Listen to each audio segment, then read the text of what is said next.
मैं ये देखना चाहता हूँ कि क्या टेस्ला के ऑटो पायलट को ट्रिक किया जा सकता है, क्योंकि ये सिर्फ सिंपल कैमरास यूज करता है जबकि बाकी एक्सपेंसिव टेक्नोलॉजी का यूज करते हैं। असल में हम यहाँ आज कुछ टेस्ट करने आए हैं ये देखने के लिए कि टेस्ला के सिंपल कैमरास की तुलना में अन्य फैंसी कारों की एडवांस टेक्नोलॉजी कैसी है। वाओ! और ये स्टोरी कि मैं अपनी ही कार में क्रैश टेस्ट डमी कैसे बन गया। ओह गॉश! 6 महीने पहले डिज्नीलैंड में शुरू हुई जब मैं छुपकर स्पेस माउंटेन की राइड पर जा रहा था। और भले ही मैं उस जैकेट में थोड़ा प्लस साइज का लगता हूँ, जैसा कि इस इंफ्रारेड कैमरा शॉट से दिख रहा है, वो ऑर्डिनरी जैकेट नहीं है, उसमें फैंसी कार की कुछ टेक्नोलॉजी छिपी है। हर साल 43 मिलियन लोग स्पेस माउंटेन की राइड करते हैं, लेकिन कोलोसस जैसी फेमस राइड के विपरीत स्पेस माउंटेन लगभग पूरी तरह अंधेरे में होती है, जिससे कोई भी नहीं जानता कि राइड एक्चुअली कैसी दिखती है, जिसे मेरी नजर में एक स्पेशल अंडरकवर ऑपरेशन से ठीक करना जरूरी था। ट्रू स्टोरी, मैं पिछले 20 साल से ये वीडियो बनाना चाहता था, जब मेरे पास यूट्यूब चैनल भी नहीं था। मैं डिज्नीलैंड आता और सोचता एक दिन टेक्नोलॉजी ऐसी होगी कि हम देख सकेंगे स्पेस माउंटेन असल में कैसा दिखता है। तो ये मेरे लिए बहुत बड़ा मोमेंट है। ये तो सब जानते हैं कि अच्छा अंडरकवर ऑपरेशन एक 3 स्टेप प्लान से ही सक्सेसफुल होता है। मेरे लिए पहला स्टेप होगा मेरी टेक के साथ डिज्नीलैंड में उनके टाइट सिक्योरिटी के बावजूद एंट्री करना, और अगर मैं ये कर पाया तो दूसरा स्टेप होगा पार्क में घूमते हुए स्पेस माउंटेन तक पहुंचना बिना गार्ड्स की नजर में आए। फाइनली तीसरे स्टेप में मुझे किसी के शक किए बिना वहाँ की राइड में चुपके से बैठना होगा, ताकि मेरा बचपन का सपना पूरा हो सके। और अगर ये सब ज्यादा लग रहा हो तो ये मान लीजिए कि मेरी हिस्ट्री ऐसी ही है। अपना फोन साइड में रखो। साइंस के नाम पर अम्यूजमेंट पार्क से निकाले जाने का मुझे एक्सपीरियंस मैं है। तुम्हें फॉलो करता हूँ दोस्त, तुम मेरे साथ ऐसा क्यों कर रहे हो? पहले स्टेप में मैंने एक बड़ी जैकेट ली और उसके अंदर एक छोटी जेब बनाई जहाँ मैं अपना सीक्रेट टैग छुपा सकता था। मुझे लगता है कि ये थोड़ी लंगड़ाहट वाली चाल ही इसे खास बनाती है। क्योंकि वो आपको मेटल डिटेक्टर से गुजरने को कहते हैं, मैंने अपने डिवाइस को छिपाकर कैमरा बैग में रखा और उम्मीद की कि ये पकड़ा नहीं जाएगा। मैं अंदर आ सकता हूँ? आपको वहाँ रुकना होगा जब तक आपका बैग चेक नहीं हो जाता। इनकेस आपके बैग में ऐसा कुछ ना हो जो अंदर अलाउड ना हो। और ये मोमेंट टेरिफाइंग था, पर मुझे पता था कि मुझे यहाँ कूल रहना है, बिल्कुल ऐसे। एक्सक्यूज मी, आप रिकॉर्ड नहीं कर सकते प्लीज। और सिक्योरिटी सच में बहुत टाइट थी, लेकिन हमारी स्टोरी और भी टाइट थी। ठीक है, हमने एक कर लिया, 2 बाकी हैं। अंदर जाते ही मैं सीधे बाथरूम गया ताकि प्रॉपर्ली तैयार हो सकूं। अब मुझे स्पेस माउंटेन तक जाना था, और वो भी पार्क की सिक्योरिटी को शक हुए बिना, जो कि इतना आसान नहीं था जितना आप सोच रहे हैं, क्योंकि ये एक बड़ा सीक्रेट है कि डिज्नी में प्लेन कपड़ों में भी सिक्योरिटी ऑफिसर्स होते हैं, इसलिए मैं किसी पर भी भरोसा नहीं कर सकता था। तो पार्क में घुलने मिलने और नॉर्मल दिखने के लिए मैंने कॉर्न डॉग ले लिया। हम ये मिशन की इंटेग्रिटी के लिए कर रहे हैं, पर ये मानना पड़ेगा कि ये बहुत टेस्टी है। कुछ मुश्किलों के बाद मैं फिर से सही ट्रैक पर था और बिल्डिंग के अंदर पहुंच गया था। ठीक है, 2 हो गए, अब बस हार्ड पार्ट बाकी है। अब जब हम अंदर हैं तो ये समझाने का सही टाइम है कि मेरा जैकेट इंफ्रारेड कैमरा में ऐसा क्यों दिखता है, क्योंकि ये एक बहुत छोटा पोर्टेबल लाइडर स्कैनर है। ये पर सेकंड 6,40,000 लेजर पल्सेस छोड़ता है ताकि सराउंडिंग्स को पूरा मैप कर सके। अब लीगल पार्ट की बात करते हैं। आपके टिकट के पीछे लिखा है कि आपको पार्क के सभी रूल्स को ओबे करना होगा, और अगर आप उनकी वेबसाइट पर फॉरबिडन आइटम्स के रूल्स देखें तो लिखा है कि आप व्हील वाले शूज या स्टन गन या क्रीमेटेड रिमेन्स अंदर नहीं ला सकते। लेकिन आप ध्यान देंगे कि फॉरबिडन आइटम्स की लिस्ट में चेस्ट माउंटेड लाइडर स्कैनर्स का बिल्कुल जिक्र नहीं है। तो टेक्निकली मैं इस पूरी राइड को आधे इंच तक मैप करके कोई लॉ नहीं तोड़ रहा हूँ। पकड़े मत जाना रोबा, हम कर लेंगे। राइड की लास्ट सिक्योरिटी को चुपके से पार करने के बाद मैं फाइनली अपनी जगह पर था, और शायद ये बताने का सही समय है कि कंट्रोल रूम में फाइनल बॉस जो इंफ्रारेड अंधेरे में देखने वाले कैमरों को देख रहा था, जिससे मुझे सबसे ज्यादा डर था कि वो पूरा ऑपरेशन बंद कर देगा। क्योंकि जब हमने इसे टेस्ट किया कि लाइडर कितना छिप सकता है, जैसा कि आप यहाँ देख सकते हैं, ज्यादा नहीं, क्योंकि ये पूरी जगह को क्रिसमस ट्री की तरह लाइट अप कर देता है। वैसे आपको पता होना चाहिए कि लाइडर का मतलब है लाइट डिटेक्शन और रेंजिंग, जबकि रेडार का मतलब है रेडियो डिटेक्शन और रेंजिंग। बेसिकली ये ऐसा है जैसे शेल के अंदर कई लेजर पॉइंटर्स हैं जो पूरे कमरे में शूट हो रहे हैं, और जब भी आप उनमें से एक फायर करते हैं, फिर देखें कि ऑब्जेक्ट तक पहुंचने में कितना समय लगा। हमें लाइट की स्पीड पता है, तो अगर हम टाइम मेजर करें तो मालूम हो जाएगा कि ऑब्जेक्ट कितना दूर है। उदाहरण के लिए 20 मीटर दूर ऑब्जेक्ट पर लेजर पहुंचाने में 2 गुना समय लगेगा 10 मीटर दूर वाले ऑब्जेक्ट की तुलना में। लेकिन ये सोचने वाली बात है कि सेंसर 6,40,000 लेजर पल्स को एक साथ ट्रैक भला कैसे कर सकता है। असल में वो एक के बाद एक करके चलते हैं, जिससे सेंसर को एक समय में सिर्फ एक पल्स पर नजर रखनी होती है। और ये इसलिए काम करता है क्योंकि लाइट की स्पीड इतनी तेज है कि अगर आप टाइम स्लो कर दें तो लेजर के ऑब्जेक्ट तक पहुंचने में 4 स्लोमो सेकंड लगते हैं। फिर आप अगली पल्स भेजने के लिए उस स्लोमो टाइम स्केल पर 30 मिनट इंतजार कर सकते हैं। तो सेंसर के लिए ये जानना बहुत आसान होता है कि वो किस लेजर पल्स को मेजर कर रहा है, भले ही ये हर सेकंड 6,40,000 बार हो। और इसके साथ secret undercover operation mouse trap के एग्जीक्यूशन का समय आ गया। चलो चले।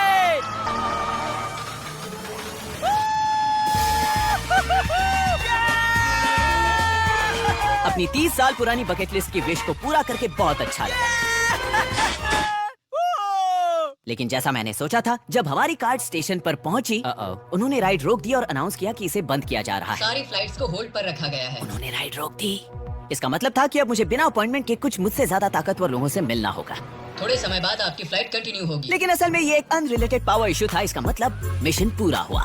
ऐसा लग रहा है मेरा सपना पूरा हुआ। जब मेरा YouTube चैनल नहीं था तब से मैं ये करना चाहता था। और पूरे ऑपरेशन की बस एक बड़ी गलती ये थी कि हम राइड के अंत में ली गई डम कीचेन फोटो को पूरी तरह भूल गए, जिससे वहीं पर एक बहुत क्रिटिकल एविडेंस छूट गया। मैं इसे हटाना भूल ही गया। ये बहुत अच्छा है। वैसे ये हैरिसन है और उसने ये बहुत छोटे पोर्टेबल राइडर्स बनाने वाली कंपनी शुरू की। कुछ और राइड्स जैसे हॉन्टेड मैंशन के बाद लेट्स गो घुलने मिलने के मेरे कुछ और एफर्ट्स के बाद हम वापस घर गए ताकि हैरिसन सारा डेटा प्रोसेस कर सके। और कुछ दिनों के बाद उसने डिसअपॉइंट नहीं किया। ये चेस्ट पर लगे लाइडर से कैप्चर हुआ है। क्या बात कर रहे हो? ये सब पूरी तरह से अंधेरे में है। हम जो भी राइड के साथ रिकॉर्ड हुआ था वो देख सकते थे, जो कि कमाल की बात थी। जैसा कि आप यहाँ देख सकते हैं, आपको अंदाजा मिल रहा है कि लाइडर राइड के दौरान रियल टाइम में क्या देख रहा था। लेकिन जो और भी कमाल की बात है, अब हम उस डेटा का यूज करके 3D प्रिंटर से स्पेस माउंटेन का असली टेबल टॉप मॉडल बना सकते हैं, जिसका मतलब था कि अब ये क्वेश्चन मार्क जल्दी ही खत्म होने वाला था।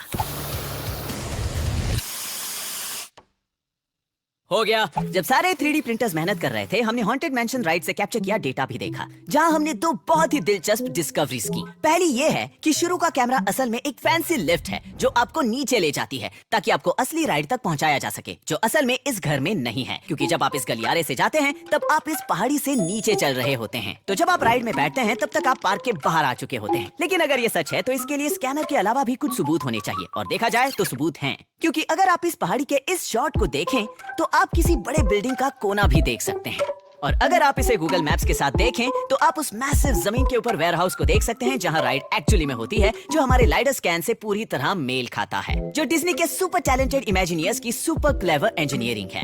और दूसरी खोज ये है कि वो बहुत पतले इनविजिबल कर्टन्स का यूज करते हैं, जिन पर प्रोजेक्ट करके ये फ्लाइंग गोस्ट जैसे बहुत सारे इल्यूजन्स बनाते हैं। आपकी आंखें धोखा खा सकती हैं, जैसा कि आप यहाँ देख सकते हैं, मगर लाइडर स्कैन से कुछ नहीं छिपता। तो आप इमेजिन कर सकते हैं कि लाइडर टेक्नोलॉजी के कुछ इनक्रेडिबल रियल वर्ल्ड एप्लीकेशंस हैं, जैसे हर रोज आपका फोन चेहरे से अनलॉक होता है, या जब आर्कियोलॉजिस्ट इसे आसमान से पुराने खोए शहर को खोजने के लिए यूज करते हैं, या एग्जाम्पल के लिए कारों में। जैसा कि आप सोच सकते हैं, ये कार खुद ब खुद क्रैश से बच गई क्योंकि इसमें लाइडर सेंसर है, जिससे आप सोच सकते हैं कि वाइली कोयोटी को सालों के दर्द से बचाया जा सकता था। और ये इतना अच्छा काम करता है क्योंकि ये 6,40,000 लेजर मेजरमेंट्स के उस पॉइंट क्लाउड को हर सेकंड इस कार के ब्रेन में अपडेट करता है, जिससे ये सही बताता है कि इसके सामने क्या है। इनफैक्ट ये इतना अच्छा काम करता है कि जैसा कि आप यहाँ देख सकते हैं, मैं सभी खिड़कियों को ब्लैक आउट करके केवल VR हेडसेट में उस पॉइंट क्लाउड को देखकर रियल टाइम में इन ऑब्स्टिकल्स के चारों ओर घूम सकता हूँ। ठीक है, आराम से भाई। मेरी टेस्ला ऑटो पायलट पर केवल सिंपल कैमरास और उनकी इमेज प्रोसेसिंग पर रिलाई करती है। ये टेक सच में बहुत सिंपल है। ये देखने के लिए हमने किया 6 part lidar versus camera head to head face off, जो इतिहास रचने वाला पहला Tesla versus cartoon physics test होगा। ठीक है, तो हम लाइडर वाले कार से शुरू कर रहे हैं। पहला टेस्ट है ये बच्चा जो सड़क पर खड़ा है, पता नहीं वो ऐसा क्यों कर रहा है, ये बहुत अनसेफ है, हमें संभल कर रहना होगा। चलो चलते हैं। टेस्टिंग स्पीड लगभग 64 किलोमीटर पर आवर थी। सीट बेल्ट पहन लेता हूँ। इसका मतलब था लाइडर को बच्चे को पहचान कर कम से कम 60 फीट पहले ही ब्रेक लगाना चाहिए, और नतीजा ये निकला। बस इतना ही चाहिए था। अब टेस्ला की बारी थी। बहुत अजीब लग रहा है बच्चे पर सीधा ड्राइव करना, लेकिन ये साइंस के लिए है। ठीक है, हमने स्पीड पकड़ ली। बस सिंपल कैमरास के साथ टेस्ला तेजी से चल रही थी। अरे नहीं, लेकिन उसने बच्चे को डिटेक्ट कर लिया। ओ नहीं, नहीं। बस वक्त पर ब्रेक नहीं लगा पाई। अरे नहीं, ये क्रंच लैब्स का फैन भी था। अगर आप टेस्ला के ओनर हैं तो इसमें एक सिल्वर लाइनिंग है, क्योंकि हम कार रोकने के लिए ऑटोमेटिक इमरजेंसी ब्रेकिंग सिस्टम पर भरोसा कर रहे थे, और क्योंकि ये अस्यूम करता है कि ड्राइवर पूरी तरह ध्यान दे रहा है, इसे तभी ब्रेक की जरूरत होती है जब इसे 100% यकीन हो कि कोई प्रॉब्लम है जिससे फॉल्स पॉजिटिव्स को अवॉइड किया जा सके। तो अल्टरनेटिव है ऑटो पायलट का यूज करना, और इसका मतलब है कि ड्राइवर ज्यादा ध्यान नहीं दे रहा, और इसका डाउन साइड है कि आपको ज्यादा फैंटम ब्रेकिंग और फॉल्स पॉजिटिव्स मिलती है। ये तो कमाल का था। अच्छी बात यह है कि आप पर गाड़ी से किसी की जान लेने का आरोप लगने के चांसेस कम हैं, क्योंकि आप देख सकते हैं कि ऑटो पायलट पर ये सही टाइम पर रुक गया। तो मैंने अच्छा बनकर स्कोर को 1 to 1 घोषित कर दिया, और फिर मैं और अच्छा बनकर बाकी टेस्ट के लिए टेस्ला का ज्यादा कंजर्वेटिव ऑटो पायलट यूज करूंगा। जैसे यहाँ जहाँ हम एक बच्चे को खड़ी कार के पीछे से तेजी से दौड़ते हुए सिमुलेट करेंगे, कुछ शानदार इंजीनियरिंग का यूज करके कार को बच्चे को पहचान कर रुकने के लिए 1 सेकंड से भी कम समय मिलेगा। चलो स्पीड पकड़ते हैं। ओह, एक बॉल है वहाँ बॉल क्यों है? ओह, एक बच्चा। एक और जान बच गई। अब टेस्ला की बारी थी ऑटो पायलट पर। 64 किलोमीटर पर आवर, वहाँ बॉल गई। और हैरानी की बात यह है कि ये समय से कुछ ज्यादा ही पहले रुक गई। Good job Tesla. इसका मतलब हम सब राउंड 3 में बराबर थे, जो था फॉग वाला राउंड। अपनी आंखों से अब मैं इस फॉग में बच्चे को बिल्कुल भी नहीं देख पा रहा हूँ, मगर लाइडर को कोई इशू नहीं है। ये इंटरेस्टिंग होगा। ठीक है, हम चलें फॉग की दीवार में। तो हम फॉग में से तेजी से निकले और अचानक रुक गए। फिर हमने देखा कि मॉडल न केवल खड़ा था बल्कि उसकी एक लंबी परछाई बन रही थी, क्योंकि लेजर सॉलिड ऑब्जेक्ट से नहीं गुजरती, जैसे सूरज की रोशनी भी सॉलिड ऑब्जेक्ट से नहीं गुजरती, इसलिए लंबी परछाई बनती है। मुझे ज्यादा उम्मीद नहीं है। लेकिन टेस्ला टेस्ट के बाद भी क्या बच्चा उतना ही कूल दिखेगा? ओ ओ ओ ओ नहीं! मतलब स्लोमो में सब कुछ कूल तो दिखता है, लेकिन ये इकलौता शौक नहीं था। मैंने वहाँ सच में ब्रेक लगाए थे। वो ऑटो पायलट पर था। कैमरों ने तो बिल्कुल भी ब्रेक नहीं लगाया। इस बेचारी की तो सिर्फ पैंट ही बची है। ये तो बहुत बुरा हुआ। अब जब लाइडर ने एक और जीत ली है, अब टाइम है बारिश का। अगले टेस्ट में ये देखेंगे कि क्या कार्स भारी बारिश में बच्चे को देख सकती हैं और इसमें बहुत सारा पानी होगा। ये वाकई इंटरेस्टिंग है। देखो, टेस्ला बच्चे को देख सकती है, लेकिन जैसे ही बारिश शुरू होती है बच्चा गायब हो जाता है। और लाइडर कार में भी ऐसा ही था, जहाँ पहले बच्चे और उसकी परछाई की साफ इमेज मिली, और जैसे ही हम पानी डालने लगे, ओह देखो, सारा पानी अंदर जा रहा है। यहाँ लाइडर को मुश्किल हो सकती है। चलो शुरू करते हैं। जैसे ही पानी की दीवार आई, लाइडर ने कार को बिल्कुल भी धीमा नहीं किया। अरे नहीं। आखिरी सेकंड तक। एक और जीत। अब बस बारिश रुक जाए। अच्छा ये बताओ, क्या तुम्हें रेन डांस आता है? गाड़ी को पीछे लूं? हाँ, ये भी अच्छा आइडिया है। लाइडर ने मुझे सरप्राइज किया। अब देखना था कि टेस्ला भी ये कर सकती है या नहीं। अरे नहीं, अरे नहीं। और सैडली वो नहीं कर पाई। भले ही मैंने सब कुछ किया, मगर हाँ, अब ये हमारे साथ नहीं रहा। तो हम 5वें राउंड की ओर बढ़े, जहाँ हमने सबसे ब्राइटेस्ट लाइट्स का यूज किया, जो या तो सनसेट या सनराइज को सिमुलेट करेगा, या रोड पर एक ट्रक की ब्राइट चलती हुई लाइट्स को। क्या ये लाइट्स कारों को बच्चे को देखने से रोक देंगी? Blinding truck light test, let's go. जैसे ही लाइट्स चली, लाइडर ने मेरी आंखों से ज्यादा बहुत कुछ देखा। ओह, ये तो ब्राइट लाइट है। सवाल वही था कि क्या ये बच्चे को देखेगा? ओह चलो लाइडर। और ये आसानी से हो गया। ये हमेशा आखिरी पल तक वेट करता है। ये हर बार मुझे चौंका देता है। बहुत ब्राइट है। अब लाइट से ब्लाइंड हो जाने का समय है। सच में ये लाइट्स इतनी ब्राइट थी कि मैं इस बच्चे को अपनी आंखों से देख नहीं पाता, और इस समय मुझे सही में शक हुआ कि टेस्ला भी ऐसा कर सकती है। जब कार रुक गई, ठीक है, हम ब्राइट लाइट्स वाले बच्चे के लिए रुके। टेस्ला के लिए एक जीत। उस जीत का मतलब था कि ये स्कोर पेंटेड ब्रिक वॉल के अल्टीमेट ग्रैंड फिनाले में जा रहे थे। इस एग्जैक्ट सिनेरियो पर साइंटिफिक पेपर्स एक्चुअली लिखे गए हैं, थियोरेटिकली बहस करते हुए कि टेस्ला क्या करेगी। लेकिन हम यहाँ एक बार और सबको चुप कराने आए थे, कोल्ड हार्ड डेटा के साथ। ठीक है, लाइडर परफेक्ट है और टेस्ला ने 5 में से 3 स्कोर किया, लेकिन मेरे हिसाब से इस समय यही एक चीज मैटर करती है। हाँ, मुझे यकीन नहीं हो रहा कि मैं ये कर रहा हूँ। ओके, चलो शुरू करो।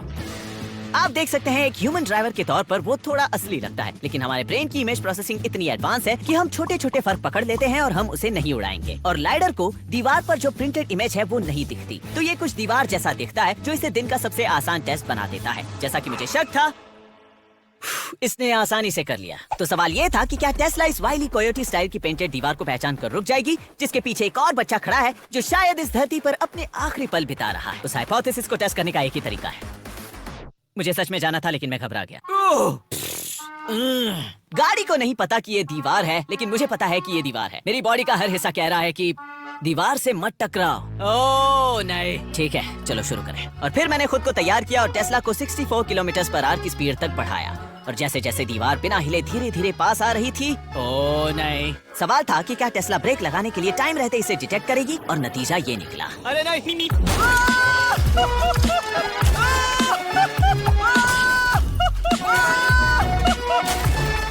तो मैं आप सबसे यकीन से कह सकता हूँ कि इतिहास में पहली बार टेस्ला का ऑप्टिकल कैमरा सिस्टम बिना ब्रेक लगाए फेक दीवार को तोड़ देगा। मेरा दिल तो सीने से बाहर निकल जाएगा। पता चला मेरी टेस्ला ज्यादा वाइली कोयोटी है और रोड रनर कम है। माफ करना छोटे, लगता है हमने 2 हाथ और एक सिर खो दिया है। शायद इसे बचाना नामुमकिन है। सोच रहा हूँ ऊबर से घर जाऊँ, लेकिन बस इतना ही नहीं दोस्तों, क्योंकि जबकि लाइडर ने खुद को सुपीरियर कार टेक्नोलॉजी साबित किया, क्या ये 14-year-old मार्क रोबर के सपने को सच कर सकता है और मेरे लिए स्पेस माउंटेन का एक स्केल 3D प्रिंटेड मॉडल तैयार करने के लिए इसे मैप कर सकता है। और 30 साल के इंतजार के बाद मैं पहली बार आप सबको ये बताते हुए खुश हूँ कि स्पेस माउंटेन ट्रैक असल में ऐसा दिखता है। ये सच में बहुत कूल है। अरे वो मैं हूँ टोपी उल्टी पहने। मैं इन सभी टर्न्स को पहचानता हूँ। तुम ऊपर जाते हो और फिर नीचे आते हो और उसके बाद हैं सिर्फ राइट टर्न्स। यहीं पर तुम्हारी पिक्चर ली जाती है। ये कमाल है। मेरा 14 साल का वजन अभी बहुत प्राउड महसूस कर रहा होगा। ये रहा, स्पेस माउंटेन रिवील हो चुका है। हैरिसन की मैपिंग टेक्नोलॉजी के चलते अब आप देख सकते हैं कि क्रंच लैब्स में सभी लाइट्स ऑन करके स्पेस माउंटेन पर राइड करना कैसा लगेगा। भले ही इस साइज में अपराइड के 5 फुट की मिनिमम हाइट की रिक्वायरमेंट से बहुत नीचे हो, और इसी वजह से मुझे इंजीनियर बनना पसंद है। आप फ्यूचर को शेप कर सकते हो, कई जानें बचा सकते हो और यहाँ तक कि 30 साल के सबसे रिडिकुलस गोल को भी